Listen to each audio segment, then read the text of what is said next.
আমরা আননিসার একাডেমি খুলেছি।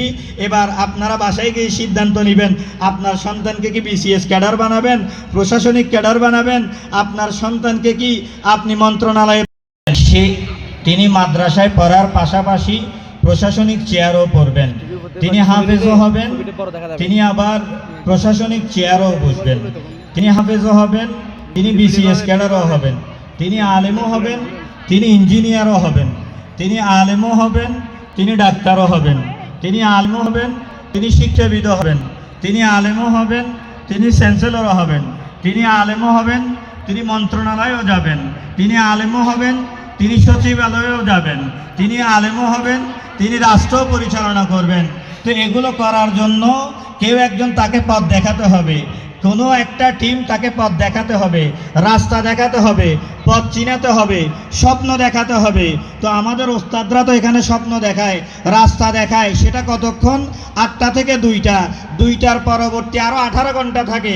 তো আমার ওই ভাইটা ওই 18 ঘন্টা যাতে পদচ্যুত না হয়, পদস্খলন না হয়, সে সঠিক পথে থাকে, সঠিক সোহবতে থাকে, সেজন্য আমরা চাচ্ছি ওই 18 ঘন্টা আমাদের মতো কিছু ভাইদের সাথে থাকুক, সৎসঙ্গে থাকুক, কিছু স্বপ্নচারিতার সাথে থাকুক, স্বপ্নবাজদের সাথে থাকুক, যারা স্বপ্ন দেখে আলেম হওয়ার পাশাপাশি ডাক্তার হবে, আলেম হওয়ার পাশাপাশি ইঞ্জিনিয়ার হবে, আলেম হওয়ার পাশাপাশি সচিব হবে, আলেম হওয়ার পাশাপাশি বিসিএস ক্যাডার হবে, আলেম হওয়ার পাশাপাশি প্রশাসনিক চেয়ার দখল করবে।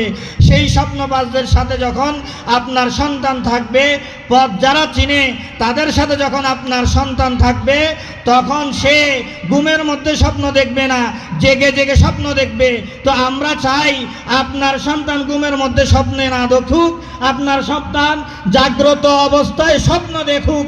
আর জাগ্রত অবস্থায় স্বপ্ন যখন সে দেখা শুরু করবে, তখন আর তার ঘুম আসবে না, সে সারাক্ষণ পড়ার টেবিলে থাকবে, মোবাইল আর তার হাতে থাকবে না, বাজে আড্ডায় আর সে থাকবে না, মাদ্রাসা থেকে সে বের হয়ে পড়ার টেবিলে বসে থাকবে। এই জন্য আমরা আননিসার একাডেমি প্রতিষ্ঠা করেছি। এখন সিদ্ধান্ত নেবেন আপনারা যে আপনার ছেলে কি বাজে আড্ডায় যাবে না সৎসঙ্গ নিয়ে আননিসার একাডেমির মধ্যে প্রবেশ করবে। আপনারা কি সঠিক সিদ্ধান্ত নিতে চান না? আপনারা চান কি না? এনাদের আওয়াজ নাই। আপনারা কি চান আপনাদের ছেলে বাজে আড্ডায় চলে যাক, আপনাদের সন্তান বাজে আড্ডায় চলে যাক? আপনারা চান? আমাদের সকলের চিন্তা ভাবনা থাকে যে আমার সন্তান উঁচু পর্যায়ে যাক, আমার সন্তান ভালো পর্যায়ে যাক, আমার সন্তান সমাজ লিড করুক, আমার সন্তান সমাজের সর্বোচ্চ পর্যায়ে যাক। তো সর্বোচ্চ পর্যায়ে যেতে হলে সর্বোচ্চ পর্যায়ে যারা চিনে, সর্বোচ্চ পর্যায়ে যারা পৌঁছে দিতে পারে, তাদের সোহবতে, তাদের সঙ্গে আপনার সন্তান যেতে হবে। আপনার সন্তান যদি আল্লামা এনামুল হক শিকদার হুজুরের সোহবতে আসে, তো আপনার সন্তান শাইখুল হাদিস হবে। আপনার সন্তান যদি আল্লামা রফিকুদ্দিন সিদ্দিকী হুজুরের সোহবতে আসে, তো আপনার সন্তান শাইখুল হাদিস হবে।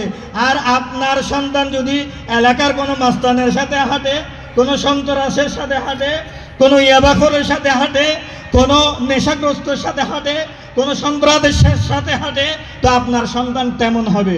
তো আপনি সিদ্ধান্ত নেবেন আপনার সন্তান কার সাথে হাঁটবে, আপনার সন্তান কার সোহবতে যাবে। আমরা চাচ্ছি আপনার সন্তান সঠিক সোহবতে আসুক, সঠিক জায়গায় যাক। এজন্য আমরা আননিসার একাডেমি খুলেছি। এবার আপনারা বাসায় গিয়ে সিদ্ধান্ত নেবেন আপনার সন্তানকে কি বিসিএস ক্যাডার বানাবেন, প্রশাসনিক ক্যাডার বানাবেন, আপনার সন্তানকে কি আপনি মন্ত্রণালয়ে পাঠাবেন, সচিবালয়ে পাঠাবেন, ইউনিভার্সিটির বিসি বানাবেন, প্রফেসর বানাবেন, চ্যান্সেলর পাঠাবেন, নাকি এলাকার অলিগলির মধ্যে রেখে দিবেন। সিদ্ধান্ত আপনার, আমরা আপনাদের উপরে ছেড়ে দিলাম। আল্লাহ তাআলা আমাদেরকে তৌফিক দান করুক।